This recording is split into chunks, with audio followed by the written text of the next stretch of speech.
I'm Yolanda Vazquez, and welcome to Comcast Newsmakers. We are here in Annapolis speaking with legislators about a number of bills that they plan on proposing during the 2017 session.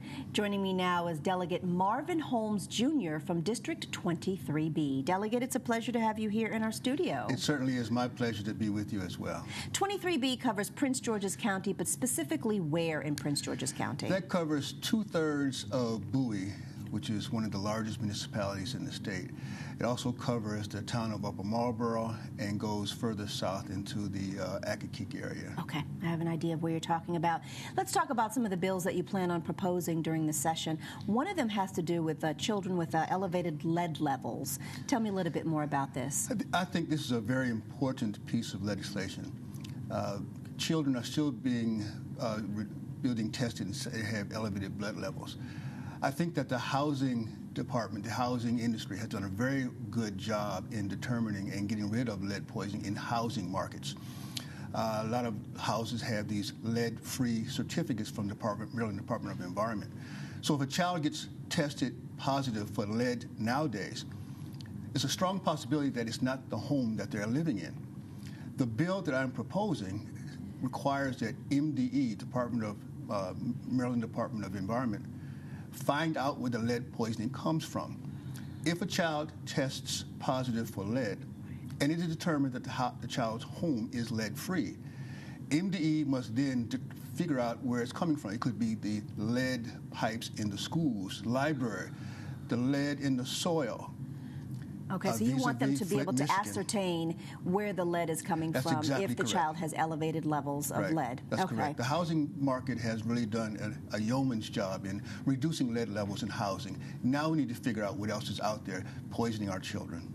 You work as a real estate agent as your profession when you're not working here during the session. So a lot of your bills have to do with real estate. One of them is this notice of foreclosure, or I should say notice of foreclosure sale and postponement or cancellation of foreclosure sale. Talk to me a little bit more about that. Absolutely. Over the summer, as chair of the Housing and Real Property Subcommittee, we had many meetings over the summer for summer studies, what you call it.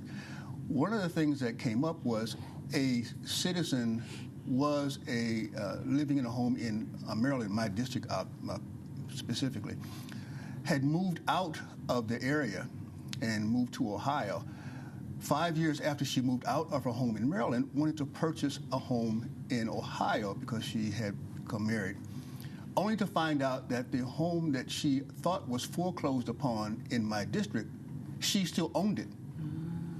So the notice, my bill simply says that if you receive a notice in the mail that states that your house is going to be sold on the courthouse steps at this particular date and time, and that foreclosure is postponed or canceled, you have to be notified that the sale has been postponed or canceled.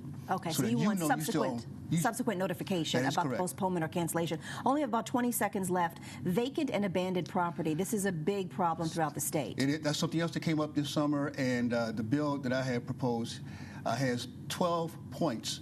If the secured party can identify 3 of those 12 points in that list, then the court system can assist the secured party in making an expedited foreclosure on that property, thereby putting this house back on the market as soon as possible. So we don't have to wait for 3 or 4 years for these vacant and abandoned properties, also known as zombie properties, to be left out there for squatters to get into and that kind of thing. It puts the house back on the market sooner rather than later with the expedited process with the circuit court system. Delegate Marvin Holmes, Jr. in District 23B, working hard for your constituents. Thank you very much for your time today. Thank you. We appreciate it. And that'll do it for this edition of Comcast Newsmakers. I'm Yolanda Vazquez. Thanks for watching, everybody. We'll see you again soon.